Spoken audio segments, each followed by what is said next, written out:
Good afternoon, welcome to business lunch.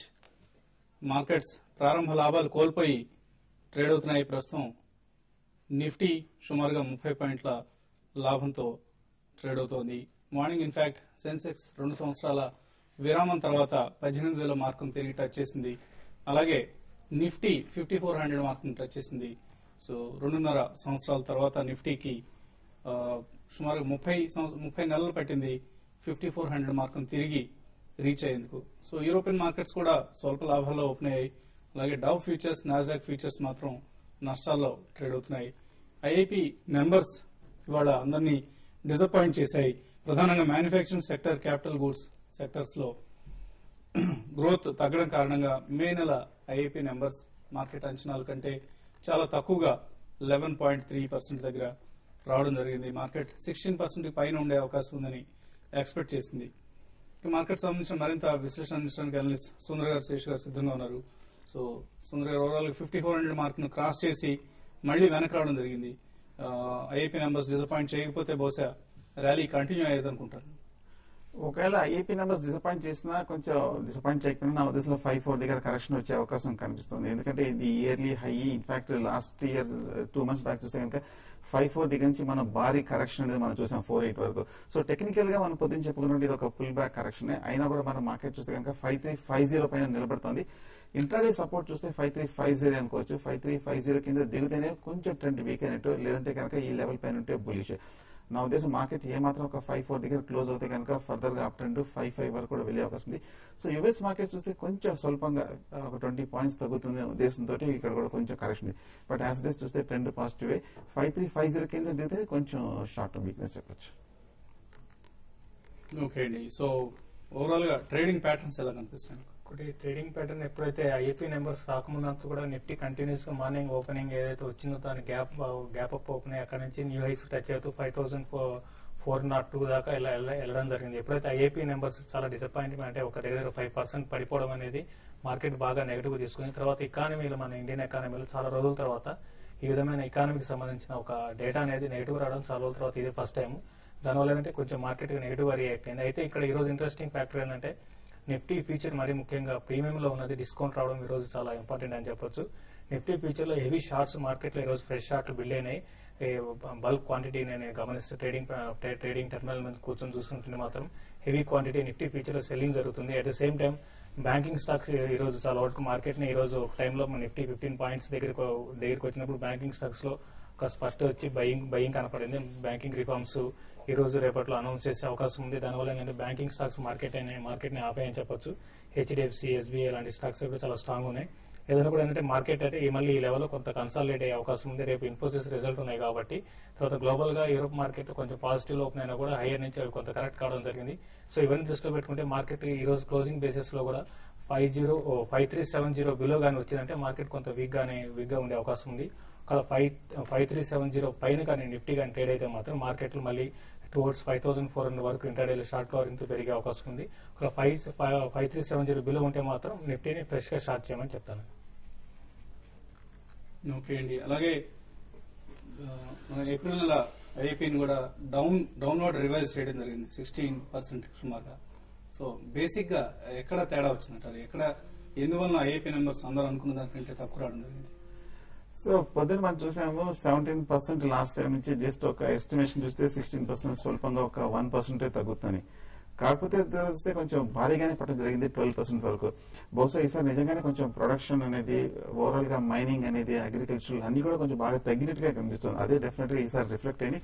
కాకపోతే నా ఉద్దేశంలో ఇంత భారీగా పడింది కాబట్టి 3 నెలలుగా కంటిన్యూస్ గా పడాల్సింది 1 month అయిపోయింది కాబట్టి వర్స్ట్ అయిపోయింది అనుకుంటాను. బహుశా ఇక్కడి నుంచి పెద్దగా పడే అవకాశం లేదు. ఇక్కడి నుంచి కొంచెం కన్సాలిడేషన్ అయ్యి కొంచెం పెరిగే అవకాశం కనిపిస్తుంది. కానీ ఈ 12%, 11% కిందగా పెద్దగా పడే అవకాశం లేదు కాబట్టి డెఫినెట్ గా ఇది మార్కెట్ కొంచెం పాజిటివ్ గానే తీసుకునే అవకాశం కనిపిస్తుంది.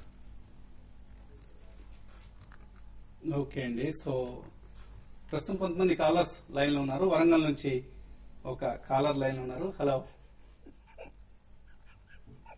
హలో, నమస్తే అండి, చెప్పండి మీ పేరండి? షాబాద్ సార్. షాబాద్ గారు చెప్పండి. వరంగల్ నుంచి మాట్లాడుతున్నాను సార్. చెప్పండి షాబాద్ గారు. సార్ ఐడిబిఐ ఈ లెవెల్లో ఎంటర్ కావచ్చు సార్. ఫ్యూచర్ ప్రాస్పెక్ట్స్ ఎలా ఉంటాయి? Long time investment. Long term investment చేద్దాం అనుకుంటున్నారు మీరు? సార్ ఐడిబిఐ ఈ లెవెల్లో ఎంటర్ కావచ్చు సార్. లాంగ్ టర్మ్ కోసం అంతే కదండి. అవును సార్. ఐడిబి అయితే మీకు చాలా వరకు ఇన్వెస్ట్ చేయొచ్చండి, ఎందుకంటే రీసెంట్ గా ఇది బ్యాంకింగ్ అండ్ ఫైనాన్షియల్ స్టాక్స్ అన్ని పెరుగుతున్నా కూడా ఈ స్టాక్ అయితే అంత పెద్ద పెరగలేదు. అయితే వాల్యుయేషన్ లో కూడా చాలా స్టాక్ అట్రాక్టివ్ ఉందండి.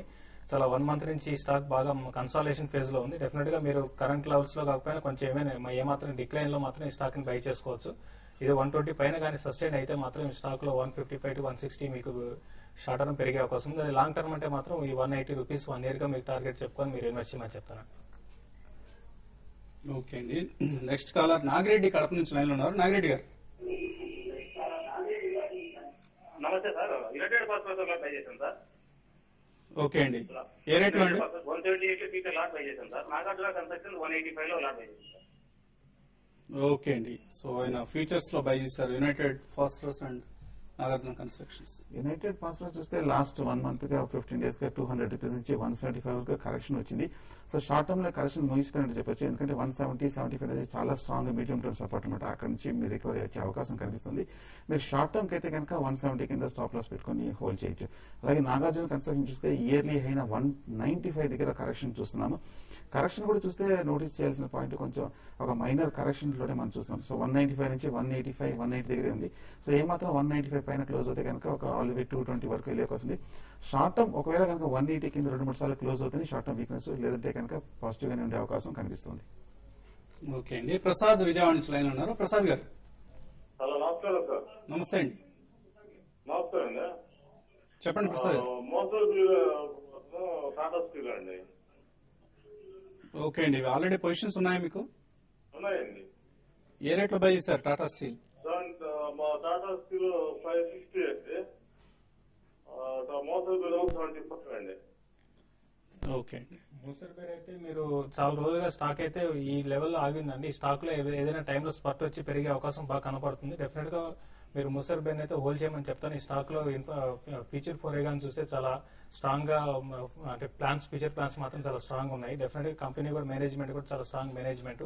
అయితే కంపెనీ కొంత డెట్స్ ఉన్నాయి, అదొకటే కొంచెం వర్రింగ్ ఫ్యాక్టర్. ఈ క్వార్టర్ గానీ ఏమాత్రం రిజల్ట్ బాగుంటే మాత్రం ఈ స్టాక్ లో కొంచెం అప్ ట్రెండ్ అనేది కొనసాగే అవకాశం డెఫినెట్ గా హోల్డ్ చేసుకోమని చెప్తాను. మోసర్ పేరు విషయానికి వస్తే టాటా స్టీల్ విషయం కూడా మీరు డౌన్ ఇప్పుడు ఈ రోజు 500 రూపీస్ పైన స్టాక్ రావడం జరిగింది. అయితే అక్కడ సస్టైన్ కాలేదండి. ఇమీడియట్ గా స్టాక్ కొంత వీక్ ఉన్నా కూడా మీకు లాంగ్ టర్మ్ లో మాత్రం డెఫినెట్ గా స్టాక్ పెరిగే అవకాశం ఉంది. తర్వాత గ్లోబల్ ఎకానమీస్ కూడా గ్రోత్ అనేది మళ్ళీ రీసెంట్ గా రివైవ్ చేయడం దాన్ని బట్టి మెటల్ అని కూడా ఇంకా ఇక్కడ నుంచి పెరిగే అవకాశం ఉంది. ఎవరి డిక్లైన్ లో మీరు కావాలంటే టాటా స్టీల్ కొంచెం బై చేసుకుని ఎవరేజ్ చేసుకోమని చెప్తాను. నల్గొండ నుంచి మరో కాలర్ లైన్ ఉన్నారు. హలో హలో చెప్పండి, మీ పేరండి? నా పేరు సురేష్ సార్. సురేష్ గారు చెప్పండి. సార్ నేను 1080 లో 20 RI తీసుకున్నా సార్. ఓకే అండి. అయితే 2 weeks అయింది, నేను ట్రేడింగ్ కోసం తీసుకున్నా, అదేమో తగ్గుతూ వస్తుంది. 20 షేర్స్ అండి ఇవి? 20 సార్. 20 షేర్స్ తీసుకున్నారు. 20 సార్. క్యాష్ లో తీసుకున్నారు? క్యాష్ లో తీసుకున్నా. అది మరి అమ్మేద్దామా ఉంచుదామా అని సార్ వాటిని. ఓకే అండి. చూస్తే కనుక మనం చెప్పుకున్న 1050 సపోర్ట్ దగ్గర 2-3 రోజులు వచ్చి అక్కడ రికవరీ రావడం జరిగింది. ఇవాళ కూడా కరెక్ట్గా 1050 దగ్గర వచ్చి రికవరీ 1060 కొంచెం స్ట్రాంగ్ గా వచ్చిందండి. లాస్ట్ ఒక హాఫ్ అన్ అవర్ లో మీరు హోల్డ్ చేయండి. షార్ట్ టర్మ్ అయితే 1050 కింద దిగి క్లోజ్ అవుతుంది, ఒక మైనర్ వీక్నెస్ చూపించవచ్చు. But all the way long term చూస్తే కనుక లాస్ట్ 3 months గా 1000 రూపీస్ పైన కన్సాలిడేషన్ అవుతుంది. కాబట్టి మీరు లాంగ్ టర్మ్ కి అయితే ఒక 3 months 6 months హోల్డ్ చేయగలిగితే కనుక డెఫినెట్ పాజిటివ్. షార్ట్ టర్మ్ అటు 1050 కింద కొంచెం వీక్.